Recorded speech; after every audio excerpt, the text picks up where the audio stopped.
Centers of influence. So many people are trying to connect with them all the time because they see they're well connected. They've got a robust network. Clearly, they're people of strong influence. But you know what would really flip the tables and kind of surprise them in a good way is if you ask those centers of influence when you've connected with them and there's good alignment. You like their values, their approach, their thought leadership. Ask them this question.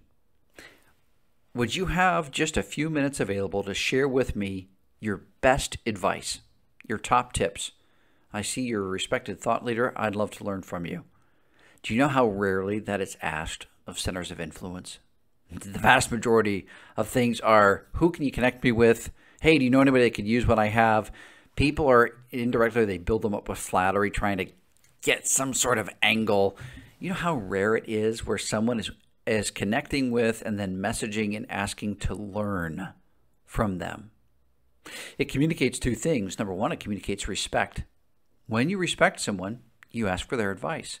But number two, because you're abundance-minded, you realize that advice from someone you greatly respect, who clearly has patterns of great success in their life, if you could glean from that some best practices of what to do and what not to do, how much farther ahead you'll be, that shows that you have a growth mindset. A growth mindset. You realize that these centers of influence can help me progress in my career. That's the same reason why I added a business mentor in my life in 2019, and it dramatically changed my professional and personal growth. Why? Because I engaged with someone that I respected what they had achieved. I liked what I saw. And when we first met, we talked for 4 hours over coffee. Clearly, we connected well. I don't ask him for business. I ask him for his advice.